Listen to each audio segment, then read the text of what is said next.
وحی یا احکام و اوامر خداوندی کا نزول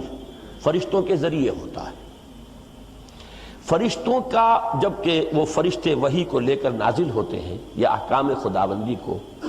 یہ جو جنات ہیں ان میں سے کچھ اوپر جا کر تلقی کر لیتے ہیں، کچھ سان گن لے لیتے ہیں، فرشتوں کی آپس کی گفتگو سن لیتے ہیں، اس سے جو حقائق اور واقعات انہیں معلوم ہوتے ہیں وہ اس دنیا میں آ کر جو کاہن قسم کے لوگ ہیں، یہ عامل قسم کے لوگ، کاہن قسم کے لوگ، کہانت کا جو بازار دنیا میں چلتا رہا اور کاروبار ہوتا رہا، وہ اس اعتبار سے ہوتا تھا۔ اور آج دنیا میں جو اسپرچولی کے نام سے ہو رہا ہے کہ یورپ کے اندر ایک بڑا فلسفہ ہے، بڑا فن ہے، وہ آپ کے والد کی روح کو بلوا لیں گے اور وہ والد کی روح آ کے کہے گی بھائی میں تمہارا والد ہوں، وہ یاد کرائے گی کہ میں دیکھو اس اعتبار سے پہچانو، میں اس واقعے کو ساری چیزیں وہ بیان کرے گا، اور لوگ سمجھتے ہیں کہ ہمارے والد کی یا والدہ کی یا دادا کی یا دادی کی روح ہم سے ہم کلام۔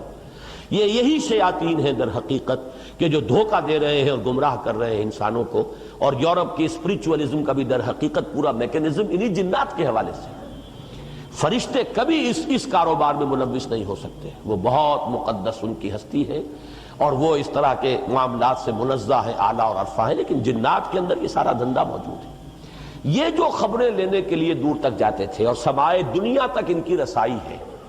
یہ جو سب سے نیچے آسمان ہے اس تک، یہاں تک یہ پہنچ سکتے ہیں۔ اب اس کی حقیقت ابھی ہم پر منکشف نہیں، میں بھی نہیں جانتا کہ اس سے مراد کیا ہے سمائے دنیا۔ آیا ہم نظام شمسی جہاں ختم ہوتا ہے اسے سمائے دنیا کہیں؟ ہو سکتا ہے ایک توجیہ ہے کہ ایک دنیا کا یہ جو سولر سسٹم ہے اس کا ایک حد آ جائے گی سولر سسٹم کی، شاید وہ سمائے دنیا ہو۔ پھر یہ بے شمار سولر سسٹم جس ایک وہ جو سٹار میں نے کہا ایک ستارے کے گرد جو چکر لگا رہے، ہو سکتا ہے کہ اس کی جو وسعت ہے وہ دوسرا سما ہو، گیلیکسی جو ہے وہ تیسرا سما ہو، اس سے اوپر جو ہے کوئی اور وسعت، واللہ عالم، اس میں کوئی توجیہ میں اس وقت نہیں کر سکتا، صرف ایک امکان پیش نظر ہے کہ شاید یہ سولر سسٹم کی جو حدیں ہیں وہ ممکن ہے کہ وہ سمائے دنیا ہو اور وہاں تک ان جنات کی رسائی ہو جاتی ہے، اور وہاں سے یہ خبریں لاتے ہیں، اس میں جھوٹی سچی اپنی طرف سے ملاتے ہیں، کچھ نہ کچھ پیش گوئیاں جو ہے وہ صحیح ہو جاتی ہے، کاہن نے کہا یہ ہوگا اور وہ ہو جاتا ہے، اس سے ان کا دھندا چلتا ہے، کاروبار چلتا ہے، اسی سے وہ لوگوں کو گمراہ کرتے ہیں۔ لیکن یہ بات اہم ہے قرآن کو سمجھنے کے لیے، اس کا بہت اہم تھیم ہے۔ جب بھی کبھی اللہ کسی نبی یا رسول کو مبعوث فرماتا تھا کہہ رہا ہوں، ہے نہیں، اس لیے کہ سلسلہ بند ہو چکا اب۔ میں ہمیشہ اب محتاط ہوتا ہوں کہ اس میں ہے کا لفظ ہی استعمال نہ کیا جائے، اس لیے کہ وہ دروازہ بند ہو چکا۔ جب بھی اللہ کسی نبی یا رسول کو مبعوث فرماتا تھا اور فرشتے وہی لے کر نازل ہوتے تھے، اس زمانے میں آسمانوں پر زبردست پہرے بٹھا دیے جاتے تھے سمائے دنیا پر کہ کوئی جنات اس کی سان گن نہ لے جائیں۔ اب آپ اس کا اندازہ کیجئے، اگر کہیں وہ لے اڑے وہاں سے اور آ کر اپنے کسی کاہن کو بتا دیں کہ اب محمد پر یہ وحی آنے والی ہے صلی اللہ علیہ وسلم، تو نتیجہ کیا نکلے گا؟ وہ پہلے سے بتائے گا کہ دیکھنا کل یہ بیان کریں گے محمد کی یہ وحی مجھ پر نازل ہوئی ہے، تو سارا کا سارا معاملہ چوپٹ ہو جائے گا۔ پھر یہ کہ حضور صلی اللہ علیہ وسلم یا اس نبی یا رسول کی جو حیثیت ہے وہ ختم ہو جاتی ہے۔ لہذا نزول وحی کے دور میں بہت سخت پہرے بٹھائے جاتے تھے کہ یہ جنات جو ہے کہیں سے سان گن نہ لے لیں، بلکہ یہ کہ شہاب ثاقب مارے جاتے تھے ان پر اگر یہ قریب آتے تھے۔ یہ ہے جو قرآن مجید میں بہت جگہوں پر یہ فنومینن جو ہے اس کا ذکر ہے، اور اس سورہ مبارکہ میں بھی اس کا ذکر جو ہے بڑی تفصیل کے ساتھ آئے گا۔ اس وقت جو ہے پہرے بٹھا دیے جاتے تھے، اور یہاں تک اس سورہ مبارکہ کے آخر میں تو آیا ہے کہ اللہ تعالیٰ جب بھی کسی رسول کو بھیجتا ہے تو اللہ تعالیٰ اس کے لیے پہرے بھیجتا ہے۔ یہ آخری آیت میں آپ کو سنا رہا ہوں، اس کی آخری آیات کے قریب ہے، إِلَّا مَنِ ارْتَضَىٰ مِن رَّسُولٍ فَإِنَّهُ يَسْلُكُ مِن بَيْنِ يَدَيْهِ وَمِن خَلْفِهِ رَصَدًا۔ جب بھی کبھی وہ نبوت کا پیغام یا رسالت کا پیغام یا وحی اللہ تعالیٰ بھیجتا ہے تو اس کے آگے اور اس کے پیچھے پہرا لگاتا ہے، پہرے دار بھیجتا ہے کہ اس کے اندر سے کوئی لے نہ اڑے یا اس میں کوئی اور چیز شامل نہ کروا دے، شیاطین جو ہیں، اور اس سے جو ہے اس وحی کی جو سینکٹیٹی ہے وہ مجروح ہو جائے۔ تو یہ بھی ذکر جو ہے اس سورہ مبارکہ میں موجود ہے۔ اب جیسا کہ میں نے عرض کیا تھا، یہ باتیں تو ہوئی تمہیدی اور کافی طوالت ان کی آج ہو گئی ہے، لیکن یہ کہ اب ہم اس کا ترجمہ بھی کر لیتے ہیں، لیکن ترجمے سے پہلے میں عرض کر دوں، قل اوحی الیہ، یہ سب سے پہلے لفظ قل پر غور کیجئے، حضور کو یہ وحی کیوں کی گئی؟ کیوں کہا گیا کہ اس واقعے سے آپ اپنے لوگوں کو خبردار کر دیں؟ یہ اس لیے کہ معلوم ہو جائے کہ جیسی سرکشی اے قریش تم کر رہے ہو، جن گمراہیوں میں تم مبتلا ہو، اسی قسم کے سرکش، اسی قسم کے گمراہی میں مبتلا جنات بھی تھے، لیکن دیکھو ان کے ایک گروہ نے اس کلام کو سنا ہے اور وہ ایمان لائے، انہوں نے تصدیق کی۔ تم اپنی بدبختی پر غور کرو ذرا کہ تم کہاں کھڑے ہو، تم سوچنے کے لیے تیار نہیں۔ میں جب آج سوچ رہا تھا اس پر، مجھے سورہ انعام کی آیت نمبر 89 کی طرف میرا ذہن منتقل ہوا، فَإِن يَكْفُرْ بِهَا هَؤُلَاءِ فَقَدْ وَكَّلْنَا بِهَا قَوْمًا لَيْسُوا بِهَا بِكَافِرِينَ۔ اگر یہ لوگ ناقدری کر رہے ہیں اس قرآن کی، اس وحی کی، یہ حکمت جو انہیں سنائی جا رہی ہے قرآن کے ذریعے سے، اگر یہ قریش جو ہیں ان کی ناقدری کر رہے ہیں تو اے نبی آپ پریشان نہ ہو، ہم نے اور قوموں کو تیار کیا ہوا ہے اس کام کے لیے کہ وہ اس کی ناقدری نہیں کریں گے، وہ اس کی قدر دانی کریں گے، اس کو حرز جان بنائیں گے، آگے بڑھ کر چومیں گے اس کو اور اس کو قبول کریں گے، لہذا گھبرائیے نہیں۔ ان یکفر بہا ہؤلاء فقد وکلنا بہا قوما لیسوا بہا بکافرین، ہم نے قومیں ایسی ہیں جو فوراً تصدیق کرے گی۔ اب ان میں اشارہ انصار مدینہ کی طرف بھی ہو سکتا ہے اور دوسری اقوام کی طرف بھی ہو سکتا ہے، پھر ان میں اشارہ ان کی طرف بھی ہے، تو یہ بھی ایک مثال ہے۔ قل کہہ دیجئے ان سے، اوحی الیہ، یہ اوحی الیہ سے اشارہ ہو رہا ہے اس بات کی طرف کہ یہ بات حضور کو خود معلوم نہیں ہوئی۔ یہ بات ذرا کھلے گی بعض حضرات کو، لیکن بات سمجھ لیجئے، جو قرآن سے ہمیں قرآن کو فالو کرنا ہے۔ اوحی، مجھ پر وحی کی گئی۔ جب آپ نخلا میں قرآن پڑھ رہے تھے آپ کو معلوم نہیں ہوا، اگر ہوتا تو آپ اسی وقت اپنے صحابہ کو بتا دیتے، پھر کسی وحی کی ضرورت نہیں تھی۔ اس لیے اللہ تعالیٰ اپنے بندے کو، چاہے رسول ہو، چاہے نبی ہو، چاہے ولی ہو، کوئی بھی ہو، جتنا علم دیتا ہے بس وہی علم اس کا ہے، جو علم نہیں دیتا وہ علم اس کو حاصل نہیں ہو سکتا۔ کل کا کل عطائی علم ہے، ذاتی علم کسی کا نہیں ہے ذرہ بر، اور یہ وہ شے ہے جس کو بریلوی مکتب فکر کے بھی محققین مانتے ہیں۔ میں نے یہ حقیقت و اقسام شرک میں تفصیل سے بحث کی ہے۔ ان کے جو صاحب علم ہیں، ایک تو ہے عام واعظ، نعت گوئی کرتے کرتے وہ کئی مؤذن تھے اور نعت گو ہوئے، اس کے بعد وہ خطیب بھی ہو گئے اور وہ بلکہ خطیبوں کے سردار ہو گئے۔ وہ جو بے پرکی ہانکتے ہیں، جیسے شیعہ ذاکر ہانکتے ہیں، ہر سال نئے ڈرامے جو ہیں تصنیف ہوتے ہیں کربلا کے واقعات کے، اور نئے ڈائیلاگز جو ہیں سنائے جاتے ہیں، ان کی بات چھوڑ دیجیے۔ جو ان میں اہل تحقیق ہیں ان سے میں نے جب رابطہ قائم کیا، مثلاً ایک ساہیوال جو اب کہلاتا ہے، منگومری تھا اس زمانے میں، وہاں کے بہت بڑے عالم ہیں، بریلوی مکتب فکر کے زعماء میں سے ہیں، میں ان سے پاس گیا، میں نے کہا مسئلہ کیا علم غیب کا؟ اور صاف کہا، کتابیں نکال کے دکھائی، دیکھیے ہم 3 باتیں مانتے ہیں حضور کے علم کے بارے میں۔ حضور کا علم حادث ہے، قدیم نہیں ہے۔ حضور کا علم محدود ہے، لا محدود نہیں ہے۔ حضور کا علم عطائی ہے، ذاتی نہیں ہے۔ بات ختم ہوگا، 3 باتیں مان لیجئے تو بات ختم ہو گئی۔ اب جھگڑا کائے کا ہے؟ باقی رہ گیا یہ کس کا علم تھا، کس کا نہیں تھا، یہ ہم کون ہے فیصلہ کرنے والے؟ کیا چیز معلوم تھی، کیا نہیں معلوم تھی، ہم نہیں ناپ سکتے حضور کے علم کو۔ البتہ یہاں پہ ایسے اشارے مل جاتے ہیں، اس سے بات سمجھ میں آتی ہے کہ یہ بات آپ کو از خود معلوم ہوئی ہوتی تو وحی کی ضرورت نہیں تھی، کہ آپ کے علم میں ہوتا کہ فرشتے موجود، یہ جنات آئے ہوئے ہیں اور یہ میری بات سن رہے ہیں، قرآن سن رہے ہیں، اور انہوں نے جا کر یہ بات کہی صراحت کے ساتھ۔ وہاں پر بھی یہی ہے سورہ احقاف میں کہ اللہ تعالیٰ فرما رہے ہیں ہم نے بھیج دیا تھا، ہماری مشیت کے تحت آئے تھے، از خود نہیں آئے تھے۔ اس صرفنا الیک نفرا من الجن، ہم نے رخ پھیر دیا کچھ جنوں کی ایک جماعت کا کہ وہ آپ کی طرف آئی اور قرآن اس نے سنا۔ یہاں بھی فرمایا قل اوحی الیہ، کہہ دیجئے مجھ پر وحی کی گئی ہے، انہ استمع نفر من الجن، کہ جنوں کی ایک جماعت نے توجہ سے سنا۔ استماع کو نوٹ کر لیجئے، سمع یسمع کے معنی ہے مجرد سننا، اور استماع یستمع باب افتعال بنے گا، استماع اس کے معنی پورے توجہ سے کان لگا کر دھیان سے سننا۔ فاستمعوا له وانصتوا، نفر کی جو کہ لفظ کا اطلاق ہوتا ہے عربی میں 3 سے 10 تک پر، اور روایات میں معلوم ہوتا ہے بعض میں کہ یہ 9 تھے، بعض میں 7 کا حصہ آتا ہے، واللہ عالم۔ فقالوا انا سمعنا قرانا عجبا، تو انہوں نے کہا کہ ہم نے سنا ایک قرآن، ایک پڑھی جانے والی شے، قرآن کے معنی پڑھی جانے والی شے، پر ہم نے سنی وہ عجبا۔ اب یہ عجب جو ہے یہ مصدر ہے، عجیب صفت مشبہ ہوتی ہے، عجیب، لیکن عجیب کے لفظ کو چھوڑا گیا عجبا، اور جب مصدر آتا ہے بطور صفت تو اس کے اندر بہت مبالغہ ہوتا، بہت عجیب۔ لیکن عجیب کی میں نے کئی مرتبہ وضاحت کی ہے کہ عجیب اردو میں ہم کہتے ہیں کسی شے کو جو ان یوزول ہو، غیر معمولی سی، عام حالت سے علیحدہ۔ عربی میں عجیب کے معنی ہے نہایت دل کو لبھانے والی، دل کو پسند آنے والی۔ جو آیا ہے قرآن مجید میں سورہ احزاب میں کہ حضور کو ایک موقع پر حکم دیا گیا کہ اب آپ مزید کوئی نکاح نہیں کرتے۔ وَلَوْ أَعْجَبَكَ حُسْنُهُنَّ، چاہے کسی خاتون کا حسن جو ہے آپ کو بہت ہی پسند آ جائے، دل کو لبھائے، لیکن اب نکاح کی آپ پر پابندی ہے، آئندہ آپ کوئی اور نکاح نہیں کریں۔ تو یہ عجب جو ہے در حقیقت یہ لفظ جو ہے عجیب، تو یہ کسی عجیب و غریب شے کو نہیں کہتے بلکہ دل کو لبھانے والی، بہت پسند آنے والی۔ ہم نے سنا ایک قرآن جو بڑا ہی دل کو لبھانے والا تھا۔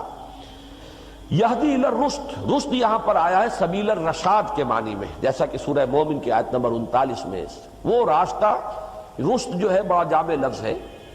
آپ 4 الفاظ بار بار دیکھیں گے قرآن میں، فوز، فائزون جس سے بنا، فلاح جس سے مفلحون بنا، سعید یعنی خوشبخت، اور یہ رشید جس سے بنا ہے رشد۔ رشد، فوز، فلاح، ویسے تو اب الفاظ جب بولتے ہیں تو اس کو ہم اس طریقے سے جمع کر لیتے ہیں، ان میں سے ہر ایک کا اپنا ایک مفہوم ہے۔ تو اس میں رشد کا لفظ جو ہے اس میں بہت سی چیزیں جمع ہو جاتی ہیں، خوبی، نیکی، بھلائی، علم، سچائی، یہ تمام چیزیں جمع ہوں گی تو رشد۔ یہدی الی الرشد یعنی یہدی الی سبیل الرشاد، فآمنا بہ، تو ہم اس پر ایمان لے آئے، ولن نشرک بربنا احدا۔ یہ لام نون کے ساتھ جو نفی آتی ہے عربی زبان میں انتہائی تاکیدی، عزم مصمم ہے، اب ہم اپنے رب کے ساتھ کسی کو شریک نہیں کریں۔ اس میں اندازہ ہو رہا ہے کہ کس قدر انہیں پچھتاوا ہوا ہے کہ ہم کن حماقتوں میں مبتلا رہے ہیں،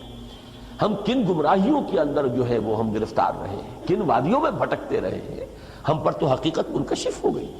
اللہ تعالیٰ یہی جذبہ ہمیں عطا فرمائے کہ ہم بھی کبھی اپنی سابقہ زندگی پر اس اعتبار سے پشیمان ہو، جتنی پشیمانی ہوگی اتنے ہی درجے میں عزم ہوگا اصلاح کا اور ارادہ بنے گا اپنے آپ کو بدلنے کا۔ تو یہ در حقیقت ان کی اس پشیمانی کا جو ہے ایک پیمانہ ہے، فَلَن نُشْرِكَ بِرَبِّنَا أَحَدًا وَأَنَّهُ تَعَالَى جَدُّ رَبِّنَا مَا اتَّخَذَ صَاحِبَةً وَلَا وَلَدًا، اور ہمارے رب کی شان تو بہت بلند ہے۔ یہ جد کا لفظ ہماری ثنا میں آتا ہے،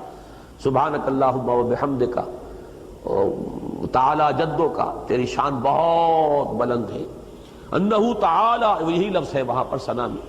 ہمارے رب کی شان بہت بلند ہے، اس سے بہت اعلیٰ عرفہ منزہ ہے کہ وہ کسی کو جورو بنائے یا بیٹا بنائے۔ یہ بات سمجھ لیجئے، یہ چیز اللہ کے شایان شان نہیں ہے۔ کیوں نہیں ہے؟ اس لیے کہ یہ شرک کی بدترین صورت ہے۔ اقسام شرک میں اس کو تفصیل سے بیان کرتا ہوں، میرے کیسٹس بہت پھیلے بھی ہیں، عام جو ہے، اور بہت پسند کیے گئے الحمدللہ۔ اس لیے کہ بدترین شرک شرک فی الذات بنتا ہے، یہ باقی شرک فی الصفات ہے، شرک فی الحقوق ہے، شرک فی العبادت ہے، یہ شرک فی الذات ہے، سب سے زیادہ مکروہ شرک، اللہ کا سب سے زیادہ غضب اس پر بھڑکتا ہے۔ جیسے کہ سورہ کہف کی آیات، وَيُنذِرَ الَّذِينَ قَالُوا اتَّخَذَ اللَّهُ وَلَدًا مَا لَهُم بِهِ مِنْ عِلْمٍ وَلَا لِآبَائِهِمْ كَبُرَتْ كَلِمَةً تَخْرُجُ مِنْ أَفْوَاهِهِمْ إِنْ يَقُولُونَ إِلَّا كَذِبًا فَلَعَلَّكَ بَاخِعٌ نَفْسَكَ عَلَىٰ آثَارِهِمْ إِن لَّمْ يُؤْمِنُوا بِهَٰذَا الْحَدِيثِ أَسَفًا۔ اس سے بھی کہیں زیادہ پرجلال انداز جو ہے وہ سورہ مریم میں ہے، وَقَالُوا اتَّخَذَ اللَّهُ وَلَدًا، وَقَالُوا اتَّخَذَ الرَّحْمَٰنُ وَلَدًا لَقَدْ جِئْتُمْ شَيْئًا إِدًّا تَكَادُ السَّمَاوَاتُ يَتَفَطَّرْنَ مِنْ فَوْقِهِنَّ وَيَتَفَطَّرْنَ مِنْهُ وَتَنشَقُّ الْأَرْضُ وَتَخِرُّ الْجِبَالُ هَدًّا أَن دَعَوْا لِلرَّحْمَٰنِ وَلَدًا وَمَا يَنبَغِي لِلرَّحْمَٰنِ أَن يَتَّخِذَ وَلَدًا۔ پہاڑ گر پڑنے کو ہے، زمین شک ہونے کو ہے، آسمان پھٹ پڑنے کو ہے، اس گستاخی پر کہ انہوں نے اللہ کے لیے کہا ہے کہ بیٹا اس نے بنایا، اور اللہ کے شایان شان ہی نہیں کہ بیٹا بنائے۔ آخر کیا وجہ ہے؟ تجزیہ کیجئے۔ بیوی در حقیقت کسی کے نوع سے ہوتی ہے، لہذا بالکل برابر ہے۔ انسانوں میں نوع ایک ہے، مرد اور عورت نوع تو ایک ہے، جن سے دو ہے، لیکن باقی تو ہر اعتبار سے بعضکم من بعض، نوع تو ایک ہی ہے، جس کو آپ کہتے ہیں بایولوجی میں سپیشیز۔ سپیشیز تو ایک ہے، سیکسز دو ہے نا۔ تو ایک نوع ہوا گویا کہ اگر کوئی جورو ہے کسی کی تو اسی کی نوع سے ہے، اور بیٹا ظاہر بات ہے کہ وہ تو در حقیقت وہ بھی اسی کی نوع میں سے ہے۔ بیٹا جو بھی ہوگا آخر گھوڑے کے ہاں جو پیدا ہوگا گھوڑا ہے،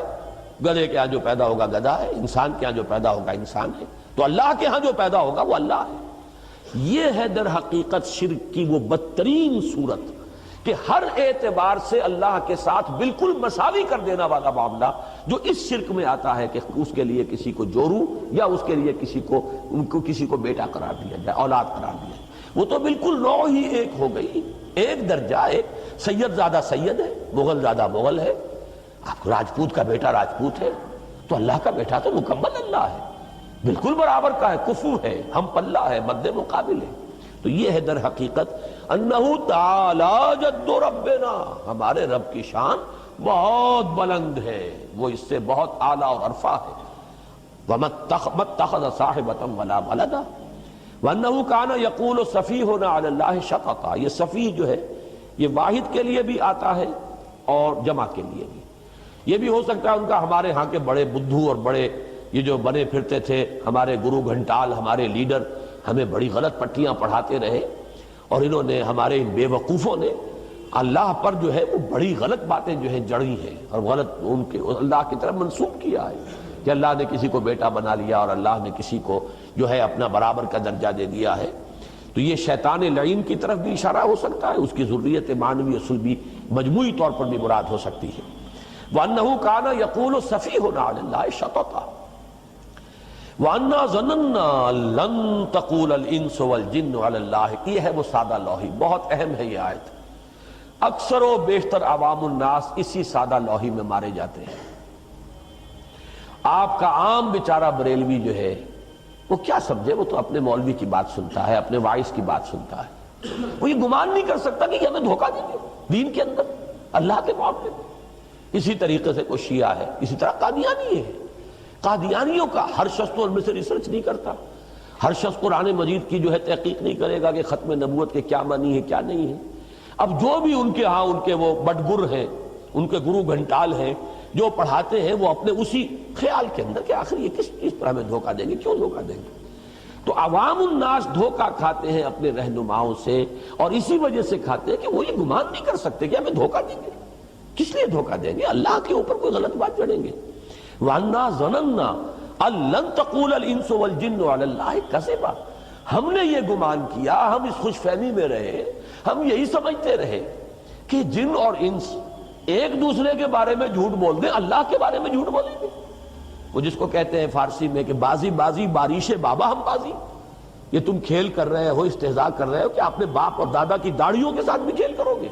بارش بابا ہم بازی۔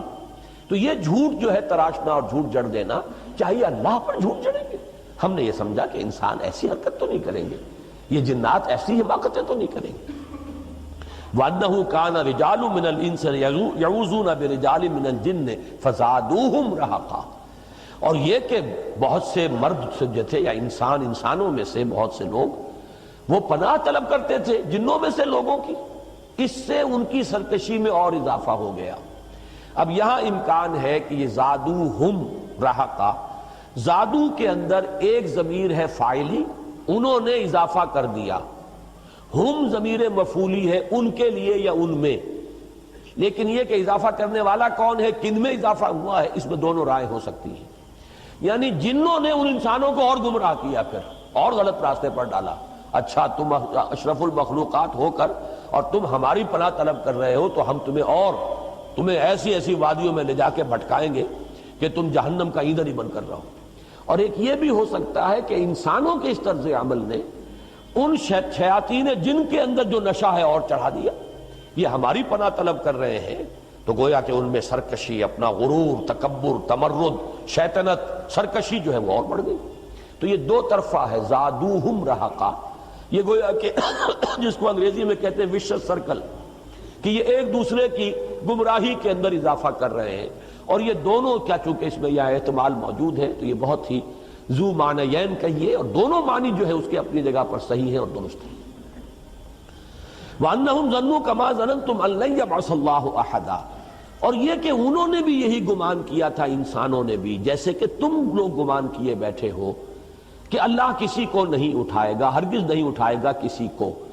ہمارے جدید مفسرین میں سے اکثر نے مراد لیا ہے کہ یہ بعث بعد الموت کا تذکرہ ہے، کہ جیسے تم سمجھتے ہو کہ بس مرنے کے بعد کوئی زندگی نہیں، کوئی اٹھایا نہیں جانا ہے، کوئی حساب کتاب نہیں ہے، ویسے ہی انسان بھی اس حماقت میں مبتلا تھے۔ لیکن یہ کتاب نازل ہوئی ہے، اللہ نے اپنے ایک بندے کے اوپر ہدایت اتار دی ہے، اور اب یہ حقیقت منکشف ہو گئی ہے کہ ہمیں تو اٹھایا جائے گا، حساب کتاب ہوگا، جواب طلبی ہوگی، جزا و سزا ہوگی۔ دوسری رائے یہ ہے کہ اللہ یبعث اللہ احد سے مراد ہے بعثت رسول، کہ وہ بھی اس گمان میں تھے جیسے کہ تم اس گمان میں ہو کہ اب کوئی اور رسول آنے والا نہیں ہے۔ میرے نزدیک یہ دوسرا مضمون ہے یہاں پر، اور یہ اللہ کا شکر ہے کہ مولانا شبیر احمد عثمانی رحمۃ اللہ علیہ نے اس کو زیادہ اہمیت دی ہے۔ تو میں اپنی رائے کے ساتھ جہاں بھی کہیں کسی ایسی شخصیت کی رائے جو ہے اس کو پا لیتا ہوں تو پھر اطمینان ہو جاتا ہے کہ متفق گردید رائے بو علی با رائے من، تو ایک اطمینان اور اعتماد ہوتا ہے۔ میرے نزدیک یہاں پر مراد بعث بعد الموت نہیں ہے، بلکہ رسولوں کا اٹھایا جانا۔ اس کی وجہ کیا ہے اس کو سمجھ لیجیے اچھی طرح۔ در حقیقت تار نبوت و رسالت، تار کا لفظ استعمال کر رہا ہوں، یہ تو ایک ایسی ہے ثم ارسلنا رسلنا تترا، یہ تترا کا لفظ ہے جس سے لفظ متواتر بنا ہے۔ پھر ہم نے پے بپے اپنے رسول بھیجے، تو رسولوں کا تار ٹوٹا ہی نہیں۔ البتہ حضرت مسیح اور حضور کے مابین 600 برس کا فصل ہے، اس کو فترت اولا کہتے ہیں۔ یہ پہلی مرتبہ یہ اتنا بڑا وقفہ آیا ہے نبوت اور رسالت کے سلسلے میں حضرت مسیح علیہ السلام اور حضور کے مابین کے وقفے کو۔ اسی لیے قرآن مجید کی ایک آیت میں، یہ سورہ مائدہ کی آیت ہے 19ویں، وہاں پہ الفاظ ہیں یا اہل الکتاب قد جاءکم رسولنا یبین لکم علی فترۃ من الرسل ان تقولوا ما جاءنا بشیر ولا نذیر فقد جاءکم بشیر ونذیر واللہ علی کل شیء قدیر۔ تو یہ فترت وحی کا دور تھا، 600 برس بیت گئے تھے، تو ایک گمان کرنے کی گنجائش تھی کہ شاید سلسلہ ختم ہو چکا، اب شاید کوئی کتاب آنے والی نہیں، اب شاید کوئی رسول آنے والے نہیں۔ اور جن لوگوں نے حضرت مسیح تک بھی جن کی رسائی نہ ہوئی ہو اور صرف حضرت موسیٰ ہی کو جانتے ہو، وہ تو سمجھیے کہ پھر بہت طویل عرصہ بیت چکا۔ اس اعتبار سے گمان پیدا ہوا کہ شاید بس نبوت اور رسالت کا سلسلہ منقطع ہو چکا ہے، اب اللہ کسی کو نہیں اٹھائے گا۔ میرے نزدیک یہ اس آیت کا مفہوم جو ہے یہ زیادہ قرین قیاس ہے، اور مولانا شبیر احمد عثمانی رحمۃ اللہ علیہ نے اسی کو ترجیح دی ہے۔ اکثر دوسرے جو مفسرین ہیں اس دور کے مترجمین، انہوں نے وہ پہلی بات کہی ہے، چونکہ وہ بات بھی جڑتی ہے کہ توحید کے ساتھ ہی معاد کا معاملہ آتا ہے، تو توحید کی بات تو پہلے آ گئی، لن نشرک بربنا احدا، اب یہ گویا کہ معاد کا ذکر ہے، تو وہ بھی ممکن ہے، لیکن زیادہ میرا جو رجحان ہے وہ اس بات کی طرف ہے کہ یہ بعثت رسول کے بارے میں ہے۔ وَأَنَّهُمْ ظَنُّوا كَمَا ظَنَنْتُمْ أَن لَّن يَبْعَثَ اللَّهُ أَحَدًا وَأَنَّا لَمَسْنَا السَّمَاءَ۔ اب یہ بات میں پہلے آپ کو بتا چکا ہوں، ہم نے آسمانوں کو ٹٹولا تھا۔ لمس کہتے ہیں چھونے کو،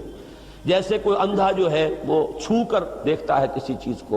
تو اسی طریقے سے یہ آسمانوں کو چھو کر اور کچھ ٹوہ لگانے کے لیے جب جاتے تھے، اَنَّا لَمَسْنَا السَّمَاءَ فَوَجَدْنَاهَا مُلِئَتْ حَرَسًا شَدِيدًا وَشُهُبًا، اور ہم نے آسمان کو ٹٹولا۔ یہ نوٹ کیجئے، اسی لیے میرا گمان یہ ہے کہ یہ سماعت دنیا مراد ہے یہاں پہ جمع کا صیغہ نہیں آیا، آخری یا سب سے نچلا آسمان، ہماری طرف سے پہلا آسمان، اوپر سے سب سے نچلا آسمان۔ ہم نے آسمان کو انا لمسنا السماء فوجدناها ملئت حرسا شدیدا وشوبا، ہم نے پایا اسے وہ تو بھر دیا گیا ہے بڑے شدید پہرے سے، حارس کہتے ہیں پہرے دار کو، حرس پہرا، اور شہبہ، اور شہاب ثاقب جو ہے گھات میں لگے کھڑے ہوئے وہاں پہ، وہ میں نے لفظ استعمال کیا تھا، میزائل جو ہے وہ بالکل پوزیشن میں ہے، ٹریگر دبے گا اور سیدھا آئے گا تم پر یہ۔ تو چونکہ وہ در حقیقت شہاب ثاقب جو ہے، یہ بار بار قرآن مجید میں یہ مضمون آیا ہے۔ اللہم صل علی محمد